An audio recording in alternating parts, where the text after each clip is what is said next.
మహాభారతంలో ముఖ్యంగా ఈ ధృతరాష్ట్రుడి దగ్గర నుంచి ఇక్కడ చెప్పడం జరుగుతుంది. విస్తారం కురు వంశస్య గాంధార్యాః ధర్మశీలతాం 75వ శ్లోకంలో. విస్తారమైనటువంటి ఆ కురువంశం, ఆ కురువంశంలో కూడా గాంధార్యాః ధర్మశీలత అంటే పతివ్రత శిరోమణి అయినటువంటి గాంధారి యొక్క పాతివ్రత్యం గురించి, అలాగే క్షత్తు ప్రజ్ఞాం ధృతిం కుంత్యాః. ధృతిం అనే పదానికి అర్థం అక్కడ చక్కటి సౌశీల్యవంతురాలు, అంతేకాకుండా కుంతీదేవి యొక్క రాజమాతగా కుంతీదేవి యొక్క ధైర్య సాహసాలు మనకి ఒకానొక పర్వంలో ముందు ముందు చెప్పుకుంటాం. కృష్ణుడు రాయబారానికి వెళ్తున్నప్పుడు కురువంశంలో మొట్టమొదటిగా కుంతీదేవిని కలిసి, అమ్మా ఇట్లా రాయబారానికి వచ్చాను, కాబట్టి నీ కుమారులందరూ బాగానే ఉన్నారు, నీ సలహా అడిగి ఏం చేయమంటావు అని, నువ్వేం చేయమంటే అది ఇక్కడ నేను ప్రవచిస్తాను, వీళ్ళకి సంధి మార్గంగా చెప్తాను, ఏం చేయమంటావు అని అడిగితే అక్కడ కుంతీదేవి అసలు స్వరూపం బయట పెడుతుంది. అప్పటిదాకా ఎంతో అణుకువగా సహనంగా గడిపినటువంటి కుంతీదేవి రాజమాత, ఆవిడ యొక్క ధైర్య సాహసాలు కానీ, ఇన్నాళ్ళు ఇంత ఈ కష్టాలకు ఓర్చుకున్నటువంటి ద్రౌపదీదేవి గురించి ఎంతో బాధపడుతూ, తన కొడల గురించి ఎంతో బాధపడుతూ, ఇటువంటి ద్రౌపదికి అవమానం చేసినటువంటి దుర్యోధనాదులకి తప్పకుండా వాళ్ళకి శాస్తి జరగాల్సిందే అని ఒక వీరమాతగా తనకు తాను నిరూపించుకున్నటువంటి సన్నివేశం మనం ఉద్యోగ పర్వంలో చూస్తాం మనం. అందువల్ల ధృతిం కుంత్యాహ, కుంత్యాహ అంటే కుంతీదేవి యొక్క ఆ దృఢ సంకల్పం ఏదైతే ఉందో, వీరనారిగా ఆవిడ పేరు గడించినటువంటి పర్వం అది.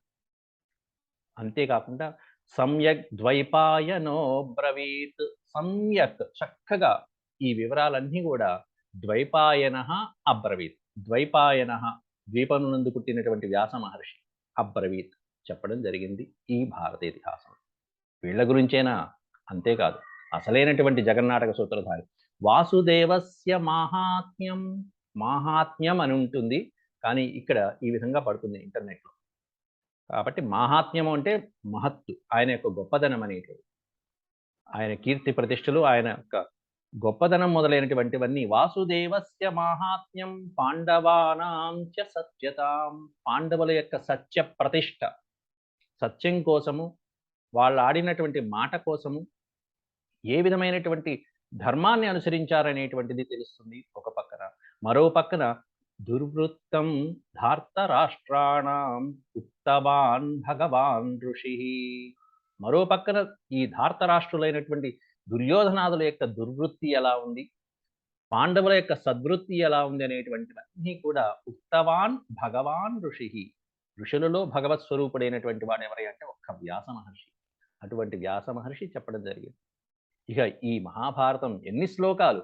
ఇదం శతసహస్రం తు శ్లోకానాం పుణ్యకర్మణాం, శతసహస్రం తు శ్లోకానాం పుణ్యకర్మ. శతం అంటే 100, సహస్రం అంటే 1000, సహస్రనామాలని చెప్పుకున్నాం. 100 ఇంటూ 1000 మనం హెచ్చించాలి, మల్టిప్లికేషన్ చేస్తే 1,00,000 శ్లోకాలు. ఆ లక్ష్యాన్ని చెప్పడానికి ఈ విధంగా చెప్తారు. శతసహస్రం తు శ్లోకానాం పుణ్యకర్మణాం. ఇక ఉపాఖ్యానాలతో కలిపి ఇది శతసహస్రం అంటాం.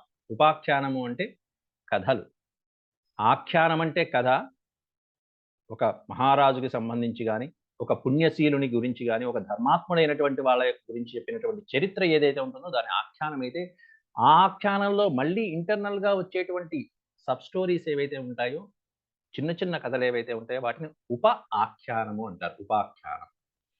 ఉపాఖ్యానై సహ జ్ఞేయం శ్రావ్యం భారతముత్తమం. ఉపాఖ్యానై సహ, సహ అంటే కలిపి, అన్ని ఉపాఖ్యానాలతో కలిపి 1,00,000 శ్లోకాలైతే, ఉపాఖ్యానాలు కాకుండా 24 సాహస్రీం చక్రే భారత సంహితాం. ఉపాఖ్యానైర్వినా, వినా అంటే లేకుండా, ఉపాఖ్యానాలతో కలిపి 1,00,000 శ్లోకాలైతే ఆ చిన్న చిన్న కథలు లేకుండా మొత్తం మహాభారతం చదివితే మొత్తం మనకి ఎన్ని శ్లోకాలు వస్తాయంటే మళ్ళీ రామాయణమే. చతుర్వింశతి సాహస్రీం 24,000 శ్లోకాలు వస్తాయి. కరెక్ట్. రామాయణం వాల్మీకి రామాయణం 24,000 శ్లోకాలు. గాయత్రి మంత్రానికి అనుసంధానం చేసుకుంటూ వాల్మీకి మహర్షి 24,000 శ్లోకాలలో రచించారు. ఇక్కడ మహాభారతంలో కూడా 24,000 శ్లోకాలు కూడా చెప్పడం జరిగింది. ఎట్లా అంటే ఉపాఖ్యానాలు లేకుండా మీకు అదే సంఖ్య వస్తుంది. అది వ్యాసుడు వారు వాల్మీకిని ఎలా అనుసరించారని చెప్పడానికి ఇది నిదర్శనం. పూర్వకవుల్ని అలా అనుసరించాలి పెద్దవాళ్ళు. చతుర్వింశతి సాహస్రీం చక్రే భారత సంహితాం ఉపాఖ్యానైర్వినా తావద్భారతం ప్రోచ్యతే బుధైః. బుధైః అంటే పండితుల చేత అటువంటి భారతం కూడా చెప్పడం జరుగుతున్నది. ఉపాఖ్యానాలు లేకుండా 24,000 శ్లోకాలు చదువుకుందామని అంటూ కూర్చుంటారు కొంతమంది పండితులు. అంతేకాకుండా 24,000 శ్లోకాలే కాకుండా ఇంకా ఈ అనుక్రమణికాధ్యాయంలో 150 శ్లోకాలతో భారతం చెప్పడం జరిగింది. తతోధ్యర్థశతం అర్ధశతం భూయః. శతం అంటే 100, అర్ధశతం 50. అర్ధశతం 150. తతోప్యర్ధశతం భూయః సంక్షేపం కృతవాన్ ఋషిః. అబ్బో అంత కూడా అక్కర్లేదండి, 150 శ్లోకాలు చాలు. ఈ 150 శ్లోకాలు చదువుకుంటే ధన్యుడైపోతాడు మానవుడు. ఇది చరిత్ర చదువుకుంటే చాలు. ఇంకా డీప్‌గా వెళ్తాడు. ఇది కూడా అక్కర్లేదయ్యా, ఒక్క పాదం చాలు, ఒక శ్లోకం చాలు, ఒక శ్లోకం కాదు కదయ్యా, ఒక పాదం చాలు, మనం ధన్యం అవడానికి మహాభారతంలో అనుకుంటూ వెళ్ళిపోతారు ఇక డీప్‌గా. తస్యాఖ్యాన అనుక్రమణికాధ్యాయం వృత్తాంతం సర్వపర్వణాం. మొత్తం ఈ అనుక్రమణికాధ్యాయంలో మొత్తం సర్వపర్వాల యొక్క 18 పర్వాల యొక్క వృత్తాంతం అంతా కూడా సంక్షేపం కృతవాన్ ఋషిః. ఈ మహర్షి చాలా సంక్షేపంగా వృత్తీకరించి చెప్పడం జరిగింది. కాబట్టి ఈ అనుక్రమణికాధ్యాయం చదువుకుంటే మహాభారతం సంక్షేపంగా మనం ఒక అవగాహనకి వచ్చేసినట్టే. తస్యాఖ్యాన వరిష్ఠస్య కృత్వా ద్వైపాయన ప్రభుః కథమధ్యాపనీయ శిష్యానిత్యన్ వచింతయత్. ఇది అచింతయత్. అచింతయత్ అంటే ఆలోచనలో పడ్డాడు. ఇదంతా కూడా వైశంపాయనుడు జనమేజయుడికి చెప్తున్నాడు. అయ్యా, మా గురువుగారు మహాభారతం చెప్పడానికి ముందు ఆయన ఒక గుహలో కూర్చుని ఆలోచించుకుంటూ కూర్చున్నారు, మహాభారతం అంతా దర్శించుకున్నారు. తస్య ఆఖ్యాన వరిష్ఠస్య కృత్వా. ఈ ఆఖ్యానంతా కూడా ఆయన గమనించి చూసి, ద్వైపాయన ప్రభువు కథమధ్యాపనీయ, ఎలా దీన్ని అధ్యాపన చేయాలి, స్వాధ్యాయ ప్రవచనాభ్యాం న ప్రమదితవ్యం అని వేదవాక్యం. అంటే రోజు కూడా నిత్యం కూడా మన చదువు మనం చదువుకోవాలి, ప్రవచనం కూడా ఉండాలి, కాస్త చెప్పాలి, మనకు వచ్చింది ఇంకో నలుగురికి పంచాలి, మీరు విన్నది ఇంకో నలుగురికి పంచాలి. స్వ అధ్యాయము ఉండాలి, ప్రవచనము ఉండాలి. కథమధ్యాపనీయ శిష్యాన్ ఇది అచింతయత్ అన్వచింతయత్. చింతనము అంటే ఆలోచించడం. ఇక్కడ మాటిమాటికి ఆలోచించుకున్నాడు, దీన్ని శిష్యులకి ఎలా బోధించాలి, శిష్యులకి ఈ మహాభారత ఇతిహాసాన్ని ఎలా విస్తరింపచేయాలి, శిష్యులకి ఎలా బోధించాలి. ఒక 10,000 మనం 100 శ్లోకాలు గుర్తుపెట్టుకోవడమే కష్టం. ఆనాటి కాలంలో పోని 10,000 శ్లోకాలు లేకపోతే 20,000 శ్లోకాలు, కానీ 1,00,000 శ్లోకాలే ఇక్కడ ఎలా బోధించాలి, దానికి రచన ఏమన్నా చేస్తే శాశ్వతంగా ఉంటుంది కదా అని ఆలోచించుకుంటుంటే ఆ ఆలోచనకి బ్రహ్మ మహానుభావుడు పరబ్రహ్మ సాక్షాత్కరించి దారి చూపిస్తున్నాడు.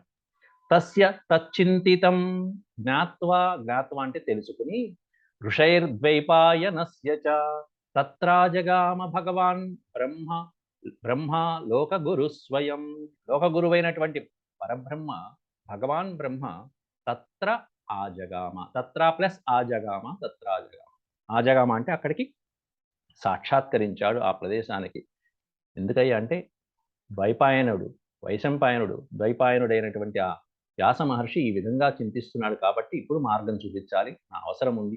అట్లా ఎవరికి ఎక్కడ ఏ అవసరం ఉంది అనేటువంటిది తెలుసుకుని మహానుభావులైనటువంటి వాళ్ళు అనుకోకుండా వచ్చి వాళ్ళ సమస్యల్ని పరిష్కారం చేయటం అనేది చాలా సందర్భాల్లో మన నిత్య జీవితంలో కూడా మనం చూస్తూ ఉంటాం.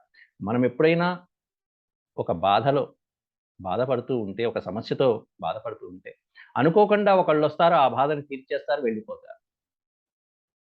పరీక్షిత్తు కూడా అలాగే కూర్చున్నాడు. అయ్యో, ఇంకా 7 రోజుల్లో అయిపోతుంది, నా జీవితం అయిపోతుంది అంటున్నాడు. కానీ ఆ 7 రోజుల జీవిత పర్యవసానంగా చివరికి ఆయన కోరుకోకుండానే కరెక్ట్‌గా సుఖమహర్షి అక్కడికొచ్చారు.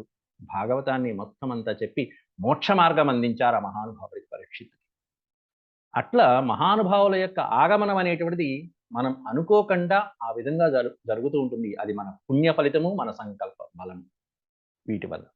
అట్లా వ్యాసుల వారు అంతటి మహాభారతాన్ని ఎప్పుడైతే ఆలోచించారో వెంటనే తత్రా జగామ భగవాన్ బ్రహ్మ లోక గురు స్వయం. బ్రహ్మదేవుడు ప్రత్యక్షమయ్యాడు. ఇక ఏం లేదు. చక్కగా ఆలోచించు నాయనా నీ ఆలోచన బావుంది. ప్రీత్యర్థం తస్య చైవర్షే శ్లోకానాం హితకాంక్షయ ఇది కామ్యయ ఉంది. కాంక్షయ బావుంది. తం దృష్ట్వా విస్మితో భూత్వా ప్రాంజలిః ప్రణతస్థితః. ఆ మహానుభావుడిని చూసి, ఆ బ్రహ్మదేవుని చూసి ప్రాంజలిః అంజలి ఘటించి ప్రణతః నమస్కరించి అలా ఉండిపోయాడు వ్యాస భగవానుడు. తం దృష్ట్వా ఆ బ్రహ్మదేవుని చూసి విస్మితః ఆశ్చర్యంతో అంజలి ఘటించి నించున్నాడు పాపం. ప్రీత్యర్థం తస్య చైవర్షే శ్లోకానాం హితకాంక్షయ. లోకానాం హితకాంక్షయ. శ్లోకానాం కాదు. లోకానాం. ఎందుకంటే వ్యాస భగవానుడు సంకల్పించింది కేవలం ఆయన హితం కోసం కాదు. లోకానాం హితకాంక్షయ. సర్వలోకాలకి కూడా హితాన్ని కలిగించేటువంటి ఈ ఇతిహాసం మహాభారతం అనేటువంటిది ఆయన ఆలోచించాడు కాబట్టి లోక హితాన్ని కోరుకుని పరమేశ్వరుడు ఆ పరంధాముడు ఆ పరబ్రహ్మ ఇక్కడ సాక్షాత్కరించడం జరిగింది. ఆశ్చర్యపోయాడు ఒక్కసారిగా వ్యాస భగవానుడు. వెంటనే వచ్చినటువంటి ఆ మహానుభావుడికి అతిథి సత్కారాలు షోడశోపచారాలు లాగా ఆసనం కల్పయామాస సర్వైర్మునిగణైర్వృత. అక్కడ ఉన్నటువంటి మునిగణం అందరితో కలిసి ఒక్క వ్యాసుడే కాదు, వ్యాసుడి పక్కన ఉన్నటువంటి ముని గణాలు ఎవరైతే ఉన్నాయో సర్వైర్మునిగణైర్వృత ఆసనం కల్పయామాస. ముందుగా ఆ స్వామిని ఆహ్వానం చేసి ఆసనం, అర్ఘ్యం, పాద్యం ఇవన్నీ ఉపచారాలు తప్పనిసరిగా మనం అతిథులకు అందించాల్సింది. అయితే ఇక్కడ ఎవరికి ఇస్తున్నాడు ఆసనం? హిరణ్య గర్భం. చూసారా ఇక్కడ అక్షరం తప్పుపడేది. హిరణ్యమర్భం అని పడేది. హిరణ్య గర్భం, హిరణ్య గర్భుడు. హిరణ్య గర్భుడు అంటే బ్రహ్మదేవుడు. హిరణ్య గర్భమాసీనం తస్మింస్తు పరమాసనే. తస్మింస్తు పరమాసనే ఆ హిరణ్య గర్భుడికి ఆసనాన్ని కల్పించి ఆసనంలో ఆసీనుడయ్యాక ఇక పరివృత్యాసన భ్యాసే వాసవేయ స్థితో భవత్. ఆయన కూర్చున్నాక వ్యాసుడు కూడా స్థిరంగా కూర్చుని అప్పుడు అనుజ్ఞాతోధ కృష్ణస్తు బ్రహ్మణ పరమేష్ఠిన. ఆయన అనుజ్ఞ తీసుకుని ఇక మాట్లాడటం ప్రారంభిస్తున్నాడు. మెల్లగా బ్రహ్మదేవుడు కూడా చెప్తున్నాడు, నాయన నువ్వు ఆలోచించిందంతా కూడా చక్కటి కావ్యం ఆలోచించావు, బాగుంది, నీ భావాన్ని గ్రహించాలని చెప్పి బ్రహ్మదేవుడు చెప్తున్నాడు. నిషసాదాసనాభ్యాసే ప్రీయమాణ శుచిస్మిత ఉవాచ సమహాతేజ బ్రహ్మాణం పరమేష్ఠినం. ఉవాచ సమహాతేజ బ్రహ్మాణం పరమేష్ఠినం. బ్రహ్మదేవుడైనటువంటి ఆ పరబ్రహ్మతో, మహాతేజస్సు కలిగినటువంటి ఆ పరబ్రహ్మతో, ఆ పరమేష్ఠితో శుచిస్మిత, శుచిగా శుభ్రంగా స్మితం. శుచిస్మితం అంటే చక్కటి మందహాసం చేస్తున్నటువంటి ఆనందపరవశుడైపోయినటువంటి ఆ వ్యాస భగవానుడు ఉవాచ ఈ విధంగా చెప్తున్నాడు. ఏమని చెప్తున్నాడంటే కృతం మయేదం భగవాన్ కావ్యం. భగవాన్, హే భగవాన్, హే ఓ బ్రహ్మదేవ, మయా ఇదం కావ్యం కృతం.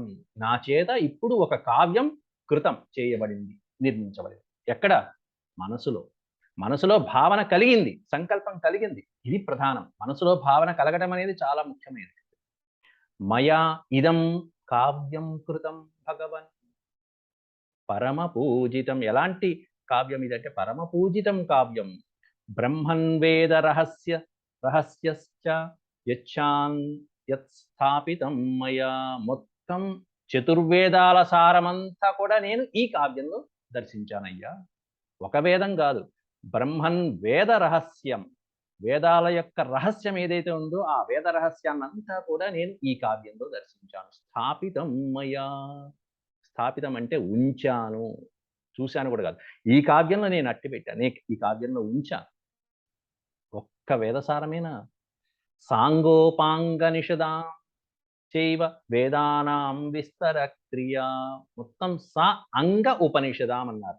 అంగాలతో కూడినటువంటి ఉపనిషత్తులు ఏవైతే ఉన్నాయో ఉపనిషత్తులు, ఉపపురాణాలు, పురాణాలు మొత్తం అంగాలు. వేదానికి షడంగాలని చెప్పి అంగాలుంటాయి.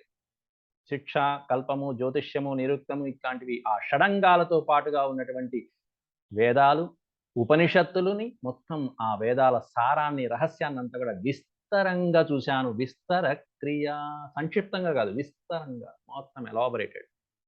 అంతేకాకుండా ఇతిహాస పురాణం ఇతిహాస పురాణం ఉన్మేషం నిమిషం చయత్ భూతం భవ్యం భవిష్యశ్చ త్రివిధం కాల సంగీతం. ఇతిహాస పురాణాల యొక్క సారమంతా గ్రహించాను. భూత భవిష్యత్ వర్తమాన కాలాలు, ఈ 3 రకాల కాలాల యొక్క గమనాన్ని కూడా నేను ఈ మహాభారత గ్రంథంలోనే సెట్ చేశాను. స్థాపితం మయా నడక పైన మొత్తం సకల కాల భ్రమణం అంతా కూడా భూత భవిష్య వర్తమాన కాలాలు, త్రివిధ కాలాల యొక్క రూపకల్పన, వాటి గమనము ఎలా ఉంది అనేటువంటిదంతా మహాభారత ఇతిహాసంలో నేను స్థితం చేశాను. అంతేకాదు జరామృత్యుభయ వ్యాధి భావాభావ వినిశ్చయ. భావ అభావాలు. భవము అంటే పుట్టడం, భావము పుట్టినటువంటి తర్వాత వాడు ఏం జరిగింది, సృష్టి స్థితి లయ మొదలైనటువంటివన్నీ. అలాగే జరామృత్యువు, జర పుట్టడము, మృత్యువు మరణము, వీటికి సంబంధించినటువంటివన్నీ కూడా వాటి భావ అభావాలు. అభావము అంటే లేకపోవటం, ఒకప్పుడు ఉన్నది తర్వాత ఏమైంది, వాటి యొక్క గమనము, వాటి యొక్క వివరాలన్నీ కూడా ఎక్కడి నుంచి వచ్చాం, ఎక్కడి నుంచి వెళ్తున్నాం అనేటువంటివన్నీ కూడా, ఈ వివరాలన్నీ కూడా వివిధస్య చ ధర్మస్య ఆశ్రమాణం చ లక్షణం. వివిధమైనటువంటి ధర్మాలు, ఒకటి రెండా ఎన్నో ధర్మాలు, కొన్ని వేల ధర్మాలు ఉన్నాయి. అన్ని ధర్మాలు మనం పూసుకోలేం, అన్ని ధర్మాలు మనం పట్టించుకోలేం, అన్ని ధర్మాలు మనం పాటించలేం. కనీసం ఏ ఒక్క ధర్మాన్ని మనం పాటించినా మన పేరు చిరస్థాయిగా నిలిచిపోతుంది. సత్యహరిశ్చంద్రుడు అన్ని ధర్మాలు పాటించట్ల, ఒకటే ధర్మాన్ని పట్టుకున్నాడు, సత్యం. మిగతావన్నీ అంగభావాలు, ఒక్కటి మాత్రం అంగి అంటారు. నవరసాల్లో ఒకటి అంగిరసంగా ఉంటే మిగతావన్నీ అంగరసాలుగా ఉంటాయి. అంటే ఒకటి ప్రధానంగా పట్టుకుంటారు, ఆ ఒక్క ధర్మంతో చాలు వాళ్ళ పేరు చిరస్థాయిగా నిలిచిపోతూ ఉంటుంది. సత్యం మీద నిలబడ్డాడు సత్యహరిశ్చంద్రుడు, అంతే, ఎవ్వరూ ఏం చేయలేకపోయారు. కాబట్టి ధర్మాలు అనేవి చాలా ఉంటాయి. అట్లా వివిధస్య చ ధర్మస్య, అనేకమైనటువంటి ధర్మాలనే కాకుండా ఆశ్రమాణం చ లక్షణం. ఇక్కడ విడతీస్తే హి అనేటువంటి అక్షరం మిగులుతుంది. ఆశ్రమాలు. ఆశ్రమాలంటే మనకి ఏమేమి ఆశ్రమాలు, మనకి బ్రహ్మచర్యాశ్రమము, గృహస్థాశ్రమము, వానప్రస్థము, సన్యాసాశ్రమము. ఈ 4 రకాలైనటువంటి ఆశ్రమాల లక్షణాలు కూడా ఏ విధంగా ఉండాలనేవి విస్తారంగా చెప్పడం జరిగింది. అంతేకాకుండా చాతుర్వర్ణ్య విధానం చ పురాణానాం చ కృత్స్నశః. చాతుర్వర్ణ్య విధానాలు, వర్ణ్యము, చాతుర్వర్ణాలు, వర్ణము, వర్ణ్యము, అనేక రకాలైనటువంటి చాతుర్వర్ణ్యాలు.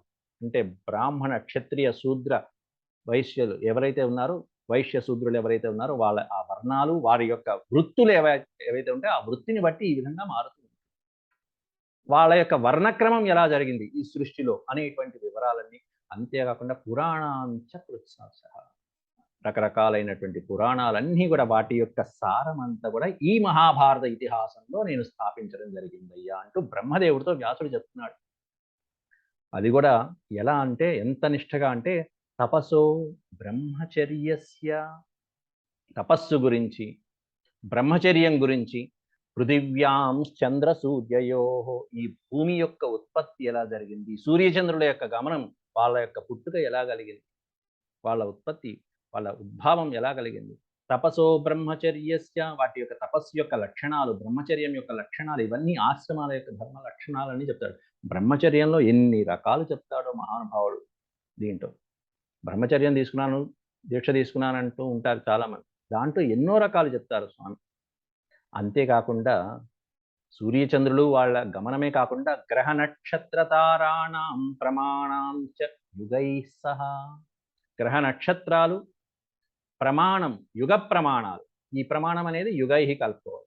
యుగై సహ ప్రమాణం అంటే 4 యుగాలు వాటి యొక్క ప్రమాణాలతో పాటుగా చెప్పడం జరిగింది. నేను రుచో యజూషి సామాని, రుచో యజూషి సామాని అంటే రుక్ యజుస్సామ, ఋగ్వేదము, యజుర్వేదము, సామవేదము, వేదాధ్యాత్మం తథైవచ.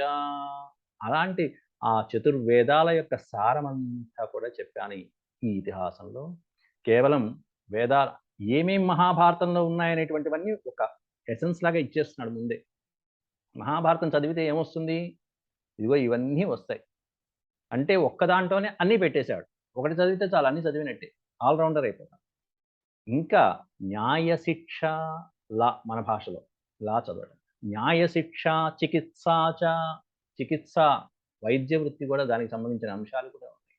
దానం పాశుపతం తథా పాశుపతం దానం. పాశుపతం అంటే యజ్ఞయాగాలకు సంబంధించినటువంటిది. లేకపోతే పాశుపతాస్త్రం మొదలైనటువంటి అస్త్రాల యొక్క విలువ, ఆ వాడకం ఎలా తెలుస్తుంది? పాశుపతం అనేటువంటిది రకరకాల యజ్ఞాలలో భాష కూడా. ఇది నైకాశ్రమం. నైకాశ్రమం అనే పదానికి అర్థం న ఏక ఆశ్రమం. నైక అనే పదానికి అనేకమైన అని అర్థం. సులభంగా చెప్పాలంటే అనేకమైన ఆశ్రమాలు ఏవైతే ఉన్నాయో, ఇందాక చెప్పుకున్నాం ఆశ్రమం అంటే బ్రహ్మచర్యాశ్రమం మొదలైనటువంటి ఆశ్రమం. ఆశ్రమాలే కాకుండా ఇంకా ఎన్నో రకాలైనటువంటి అనేకమైనటువంటి ఆశ్రమాల యొక్క సంబంధించినటువంటి నైకాశ్రయం జన్మ దివ్యం మానుష సంగీతం. ఇక అంతేకాకుండా అనేకమైనటువంటి జన్మలలో దివ్యమైనటువంటి మానుష జన్మని ఆశ్రయించినటువంటి వాటి యొక్క పురాణం, వాటి యొక్క ఇతివృత్తం ఎలా ఉంటుందనేటువంటిది కూడా నేను చెప్పడం జరిగింది.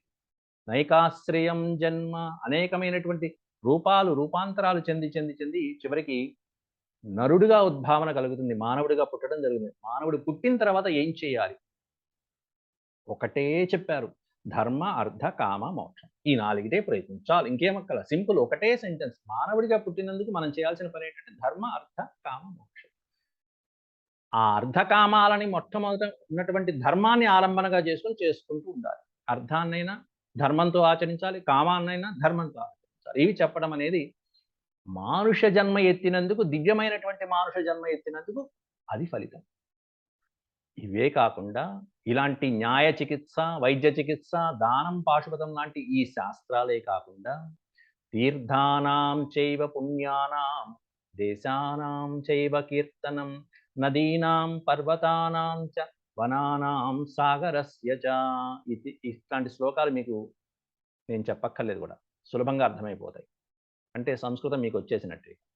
తీర్థానాం పుణ్యానాం దేశానాం, పుణ్యమైనటువంటి తీర్థాల గురించి, అనేకమైన దేశాల గురించి కీర్తించడం జరిగింది కీర్తనం.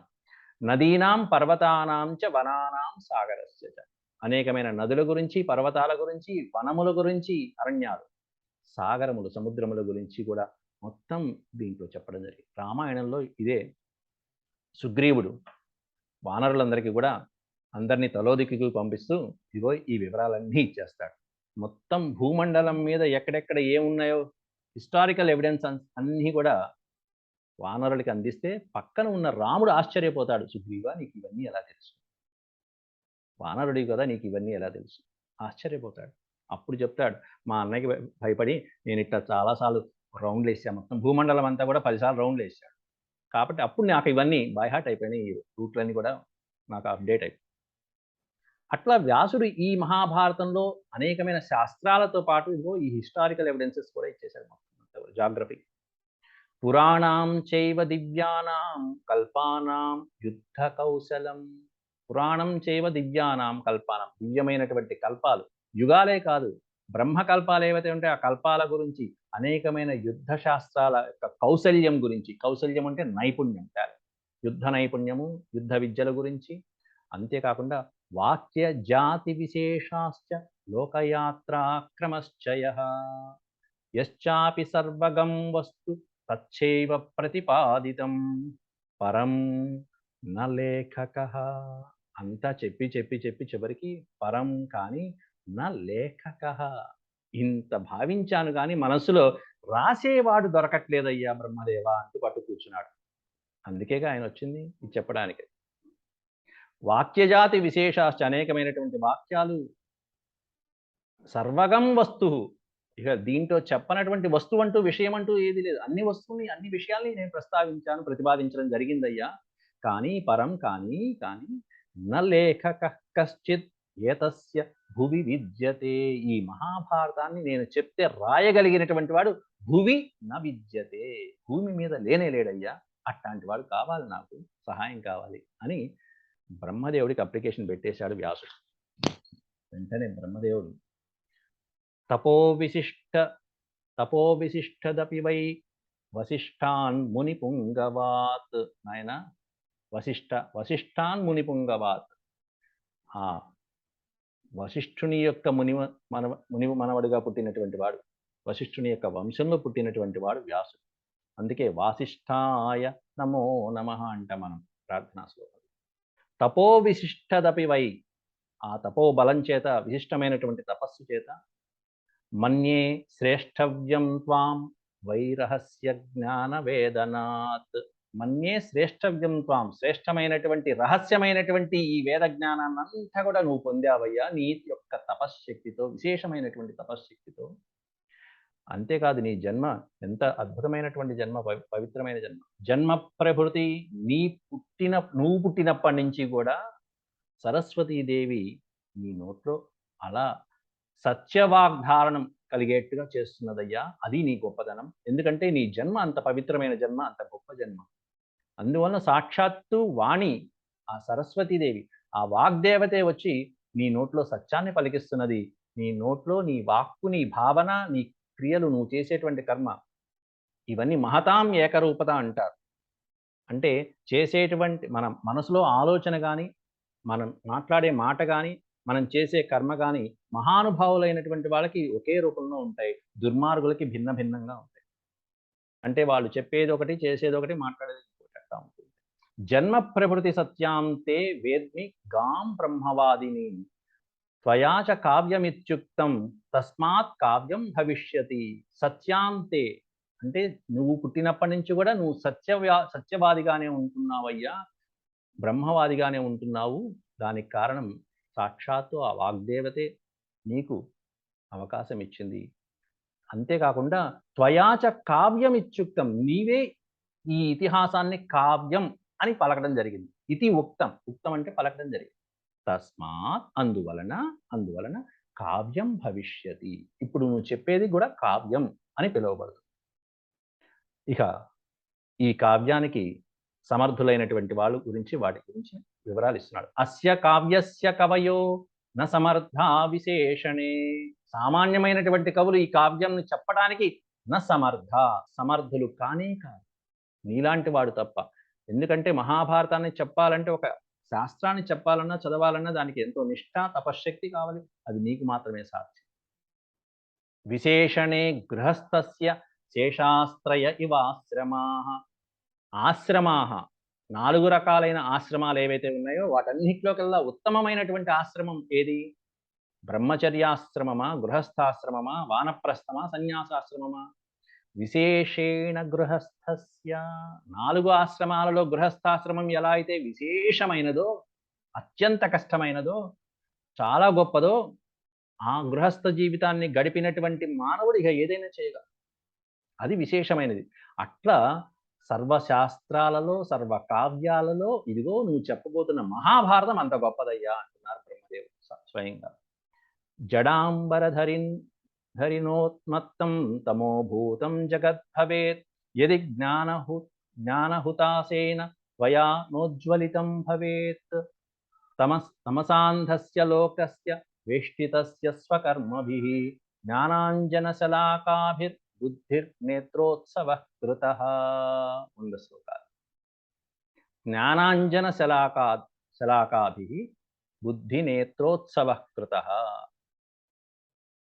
నేత్రోత్సవం, జ్ఞానాంజనం, అజ్ఞానాంధకారస్య అని శ్లోకం మనం చదువుతుంటాం. అజ్ఞానం అనే అంధకారం నుంచి జ్ఞానం అనేటువంటి వెలుతురికి తీసుకువెళ్ళేటువంటి వాడు. తమసోమా జ్యోతిర్గమయ అని మనం చదువుతుంటాం. అలాగే తమసా అంధస్య లోకస్య, తమస్సు చేత అంధకారమైపోయినటువంటి లోకానికంతటికి కూడా వేష్టితస్య స్వకర్మభి, వాళ్ళ కర్మలతో మొత్తం అంధకారమయం చేసుకుంటున్నటువంటి జీవలోకానికి నువ్వు చెప్పేటువంటి మహాభారతం ముందు చూసావు, అది జ్ఞానాంజన శలాకయ. జ్ఞానం అనేటువంటి అంజనం, అంజనం అంటే కాటుక, జ్ఞానం అనేటువంటి అంజనం, జ్ఞానాంజన శలాకయ. జ్ఞానం అనేటువంటి కాటుకతో చక్కగా ఆ కాటుక పెట్టినటువంటి కళ్ళతో ఆ ఎదురుగుండా ఉన్నటువంటి ఒక్క నిమిషం. ఒక్కసారి స్పీకర్ పెట్టి మాట్లాడితే వైఫై వస్తుంది. జ్ఞానాంజనశలాకాభిర్బుద్ధిర్నేత్రోత్సవః కృతః. కాబట్టి జ్ఞానం అనేటువంటి అంజనం, అంజనం అంటే కాటుక. కళ్ళకి కాటుక పెట్టుకుంటే ఏ విధంగా అందంగా, స్పష్టంగా కనిపించడానికి కూడా దోహదపడుతూ ఉంటుందో, అలాగే నువ్విచ్చేటువంటి కాటుక ఏమిటి అంటే జ్ఞానం అనే మహాభారతాన్ని నువ్వు పంచుతున్నావు. దానివలన ఎవరికి ఈ సాధన ఉపయోగపడుతుందంటే, వాళ్ళ కర్మలతో అంధకారంలో మునిగిపోయినటువంటి ఈ లోకానికంతటికి గూడా జ్ఞానం అనేటువంటి దీపాన్ని, జ్యోతిని నువ్వు ప్రకాశింపజేస్తున్నావయ్యా! బావుంది. కాబట్టి ఇది ఎలాంటిదంటే ధర్మార్థకామ మోక్షార్థై సమాస వ్యాస కీర్తనైః త్వయా భారత సూర్యేణ నృణాం వినిహతం తమః. ధర్మార్థకామ మోక్షాలతో అనేకమైనటువంటి సమాసాలతో కీర్తించబడి సంకీర్ణమైనటువంటి ఈ భారతం అనేటువంటిది భారత సూర్యేణ నృణాం వినిహితం తమః. ఎంత బాగుందో చూడండి. ఈ భారతం అనేటువంటి సూర్యుడి చేత, సూర్యేణ సూర్యుడితో వినిహితం వినిహతం తమః హతం తమః హతం తమః. తమః అంటే తమస్సు, అంధకారం అనేది హతం అయిపోతుంది.